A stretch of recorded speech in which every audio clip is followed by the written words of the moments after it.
Okay, just before we crack into today's video, let me explain how you can help us. More and more Kiwis are waking up to the fact that New Zealand is in big trouble right now. So how can we turn this country around? The answer is through education. What does that mean? Well, it means exposing more and more people to our videos. It's as simple as that. Just click on the subscribe button on the bottom right-hand corner of your screen, and you'll be subscribed. What happens then? Well, when you subscribe, YouTube sends our videos out to more Kiwis. That's how it works.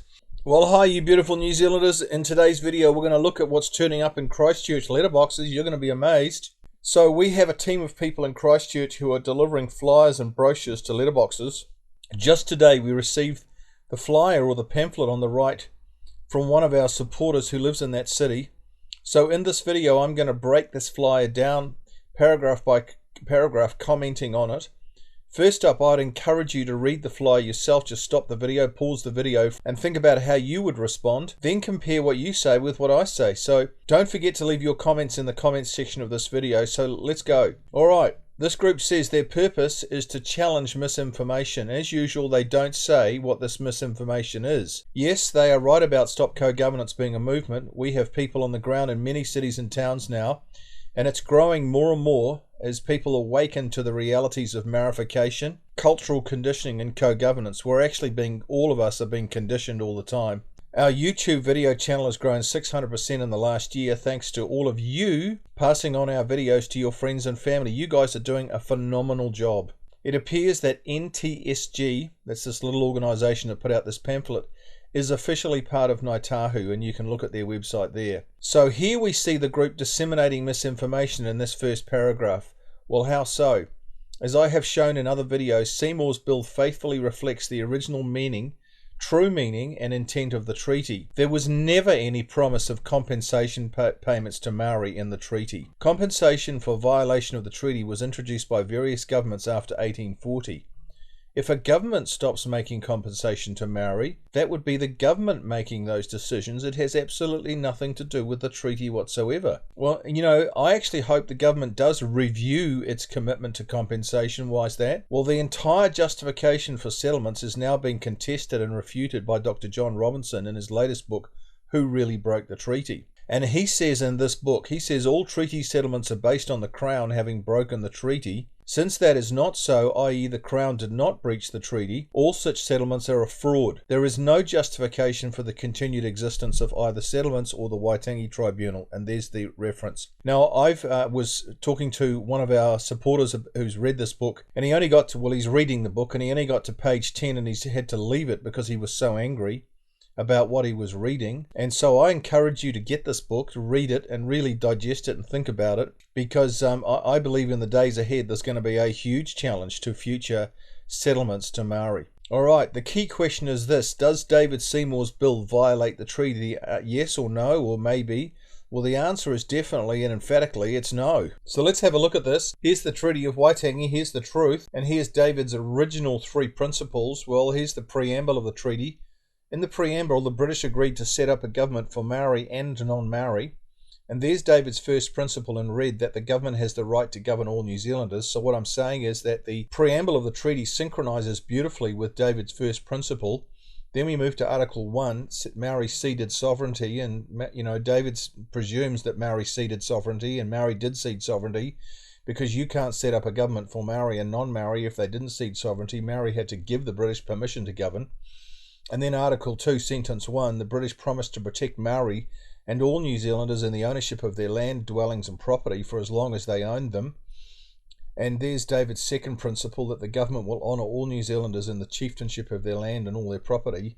David just uses the word chieftainship to actually try and relate to Maori, but really we're all the chiefs of our property. If you own a house and section and chattels and what have you, you are the king of your castle. You are the chief of your castle. So that's David just using a term to try and relate to Maori, and so they can relate to it a bit better, but we know what he means.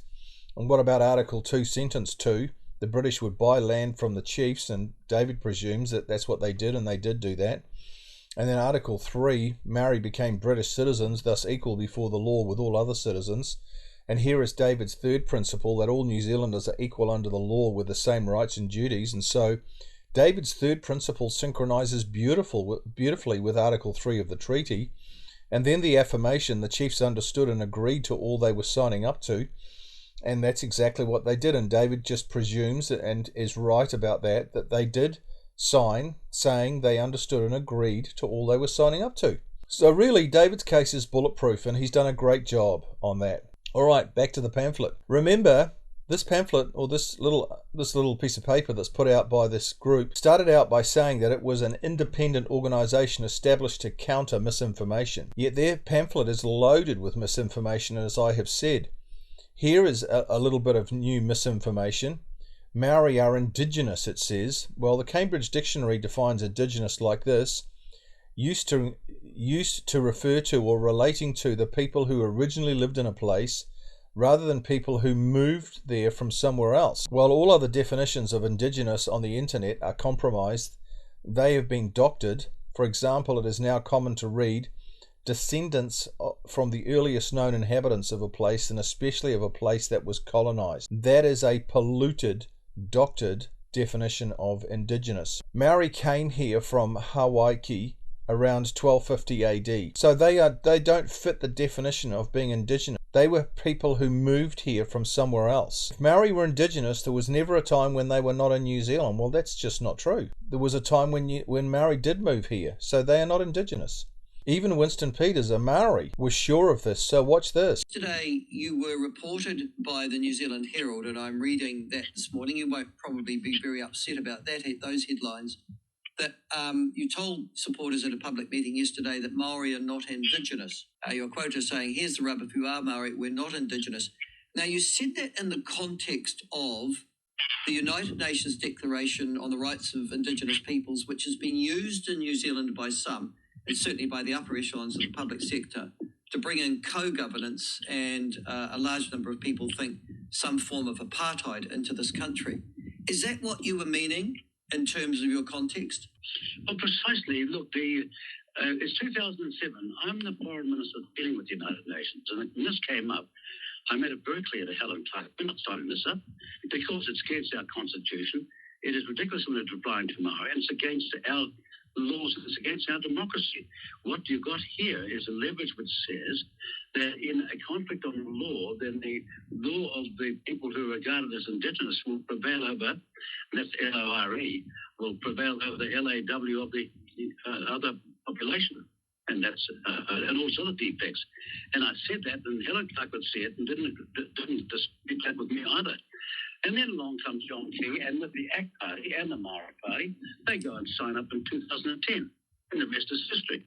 And when it's put on him, John Key said, it was aspirational. The answer is, well, first of all, we're not indigenous as Maori. We came here from Hawaii. You've heard about people called the Cook Island Maori. They're our brothers and sisters from an earlier time. That's where we came from. And then you've got Scotty Morrison using your taxpayers' money offshore right now on TV1. These very same people that criticise me trying to find the ancestry and the roots of Maoridom. Get my point here? There's something awfully stupid about this going on. I didn't think I had to defend myself in stating the obvious. So there you go. So I guess the summary is Maori say they are special because they are indigenous. But if they are not indigenous, and they are not indigenous, then they are not special. They're just people, no more special or less special than anyone else in this country. They are equal citizens, and they've got to get this. The pamphlet then goes on to say, there are still many areas where Maori have been disadvantaged. Oh my goodness. One often hears this, yet no one explains exactly how this is so.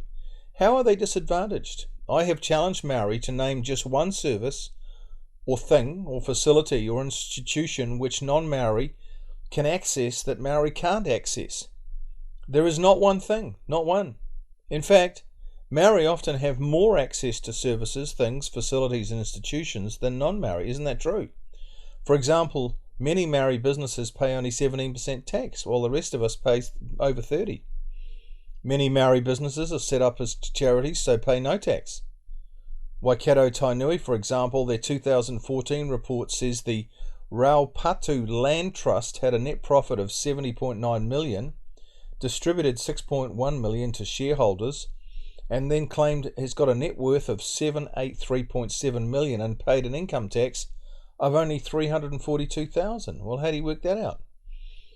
Te Runanga o Ngā Tahu 2013 report listed a net operating surplus of 50.86 million, distributed 17.3 million to its shareholders, and then claimed a net worth of 877.626 million and paid just $160,000 in tax. Can you believe this?